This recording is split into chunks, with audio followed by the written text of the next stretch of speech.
Hello जी, कैसे हैं आप? कैलवरी इवेंजेलिकल अपोलोजेटिक सोसाइटी में हम आपको खुशामदीद कहते हैं।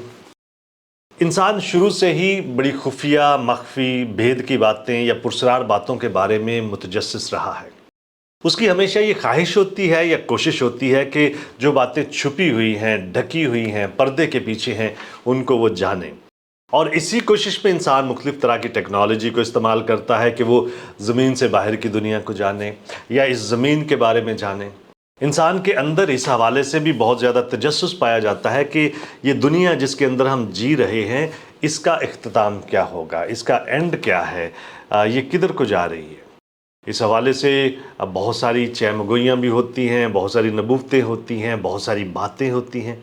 1990 की दहाई में अमेरिका और कनाडा के टेलीविजन्स पर अक्सर इन बातों का चर्चा होता था और बहुत सारे लोग ये कह रहे थे कि जो ही ये नई सदी शुरू होगी, दुनिया तबाह हो जाएगी। उसके बाद माया तहजीब के कैलेंडर को लेते हुए एक फिल्म भी बनाई गई 2012 और उसमें यही दिखाया गया कि ये दुनिया 2012 में तबाह हो जाएगी। बहुत सारे लोग तज़ब्ज़ुब का शिकार हुए, कन्फ्यूजन का शिकार हुए, कई लोग डर गए, कई लोग वैसे ही इसके बारे में मुख्तलिफ तरह की बातें कर रहे थे। जहाँ पे आम लोग मुख्तलिफ तरह की राय लिए फिरते हैं, वहाँ पे मजहबी हल्के भी पीछे नहीं। मुख्तलिफ तरह के मज़ाहिब के अंदर मुख्तलिफ तरह की सोच पाई जाती है या मुख्तलिफ तरह की कहानियाँ हैं कि ये दुनिया कहाँ जा रही है, इसका इख्तिताम कैसे हो रहा है। और मसीहत के अंदर भी ऐसा ही है। मसीहत के अंदर कई ऐसी नबूवती मूवमेंट्स पाई जाती हैं जो नबूवती सेमिनार्स करवाती हैं, कॉन्फ्रेंसेस करवाते हैं, नबूवती मवाद वो शाया करते हैं, नबूवती चैनल्स हैं जिस पे हर रोज़ वो कोई ना कोई दुनिया की बात, किसी जंग को, किसी मूवमेंट को, किसी सैलाब को, किसी ज़लज़ले को वो दुनिया के एंड के साथ जोड़ते हैं और वो ये पेश करने की कोशिश कर रहे हैं कि ये दुनिया अपने इख्तिताम की तरफ जा रही है। इसमें कई एक बिदतें भी हैं जिन्होंने अपना हिस्सा डाला है। मिसाल के तौर पर एक बैप्टिस्ट पास्टर थे विलियम मिलर। उन्होंने कहा कि 1844 में, मार्च 1843 में एग्जैक्टली ये दुनिया तबाह हो जाएगी और खुदावंद यीशु मसीह की दूसरी आमद होगी। लोगों ने उसकी बात सुन के सफ़ेद कपड़े बनाए, लंबे लंबे चोगे उन्होंने पहने, वो दरख्तों पे चढ़ गए, पहाड़ों पे चढ़ गए, छतों पे चढ़ गए कि जो ही खुदावन आएगा हम हवा में उड़ के उसका इस्तकबाल करेंगे। तो उस दिन तो कुछ भी नहीं हुआ, खुदावन नहीं आए। उस दिन को हम ग्रेट डिसअपॉइंटमेंट के तौर पर जानते हैं हिस्ट्री में। उसके बाद फिर उसने प्रोफेसी की कि 1844 में खुदावन यीशु मसीह आ रहा है, फिर ऐसा नहीं हुआ। फिर 6 महीने बाद की उसने नबूवत की, ऐसा नहीं हुआ। बाद में हम देखते हैं कि विलियम ब्रैनम नामी एक शख्स आया जिसने एंड टाइम मैसेज के नाम से अपने चर्च का आगाज़ किया और ये मुकाशफा की किताब की मुख्तलिफ तरह से तफसीर करते हैं और कहते हैं कि हम बताते हैं कि एंड टाइम कैसे होगा और हम वो चर्च हैं जो अखीर ज़माने के बारे में दुरुस्त नॉलेज रखता है।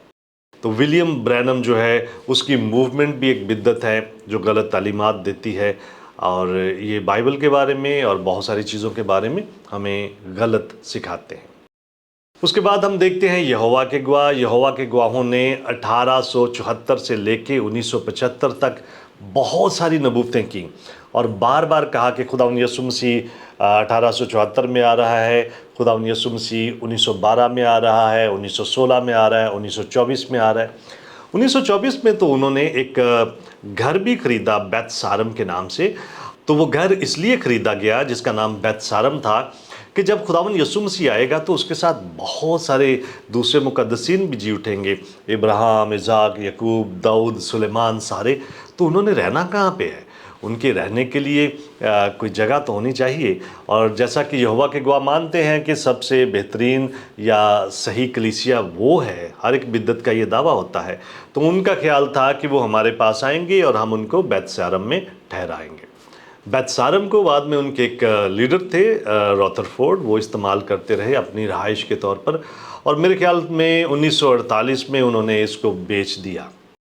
बहरहाल कहने का मतलब ये है कि दुनिया के इख्तिताम के बारे में बड़ी मुख्तलिफ तरह की कहानियाँ हैं, बाहर की दुनिया में, दूसरे मज़ाहब में और क्रिश्चियनिटी के अंदर भी। اور جب آپ اس کے بارے میں سیکھنا چاہیں تو علم الہی میں ایک خاص برانچ ہے جس کو ہم کہتے ہیں ایسکٹالوجی۔ ایسکٹالوجی آپ کو بتاتی ہے کہ بائبل مقدس کی تعلیمات کے مطابق وہ اینڈ ٹائمز کے ایونٹس کیسے ہوں گے، کیا ہوگا آخر زمانے میں، اور کون سی چیزیں جو ہیں وہ ہمیں آخر زمانے کی طرف لے کے جائیں گی۔ ابھی ساری بدعات یا دیگر جتنے بھی گروہ ہیں ان کی تعلیمات کو ایک طرف رکھتے ہوئے مین سٹریم چرچ کی جو تعلیمات ہیں ان میں بھی 4 نظریات پائے جاتے ہیں۔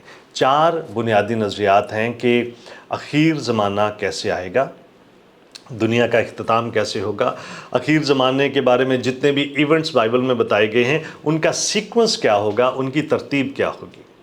تو ہمارے پاکستان میں عموماً ایک جو ویو ہے وہ بڑا پرومیننٹ ہے اور اسی کو مانا جاتا ہے، لیکن میرا خیال ہے کہ ہمیں دیگر جو ویوز ہیں ان کو بھی دیکھنا چاہیے، ان کو بھی سمجھنا چاہیے۔ اگر ہم ان کو سمجھیں گے تو ہم براڈر پکچر یا بگ پکچر جو ہے وہ اس کو حاصل کر سکیں گے اور ہمارا نالج اس کے بارے میں زیادہ مؤثر ہوگا۔ ابھی اگر آپ ان ساری چیزوں کو پڑھنا چاہتے ہیں تو علم الہی کی جو برانچ ہے، جو شاخ ہے یا ایک سبجیکٹ ہے ایسکٹالوجی یا علم الآخر، علم الآخرت، اس کو آپ پڑھیں۔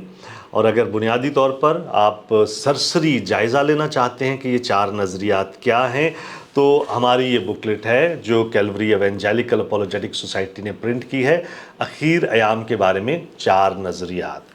تو یہ جو 4 نظریات ہیں یہ ہسٹورک پری ملینیلزم، املینیلزم، ڈسپنسیشنل پری ملینیلزم اور پوسٹ ملینیلزم ہیں۔ تو اس بکلٹ کو پڑھ کے آپ ان کی بنیادی تعلیمات کو جان سکتے ہیں کہ کون سا نظریہ کس شخص نے پیش کیا، اس نظریے کو کیوں پیش کیا، اس نظریے کے مطابق اینڈ ٹائم کے جو ایونٹس ہیں وہ کس طرح سے ہوں گے۔ تو یہ بکلٹ اگر آپ حاصل کرنا چاہتے ہیں تو آپ ہم سے رابطہ کر سکتے ہیں اور یہ ڈیفینیٹلی آپ کی مدد کرے گی، اور ایسکٹالوجی کے حوالے سے جو 4 نظریات ہیں ان کے بارے میں فلر پکچر آپ کو دے گی۔ اگر آپ اس بکلٹ کو حاصل کرنا چاہتے ہیں تو نیچے دیے گئے ہمارے نمبرز پر رابطہ کیجئے۔ God bless you, thank you very much.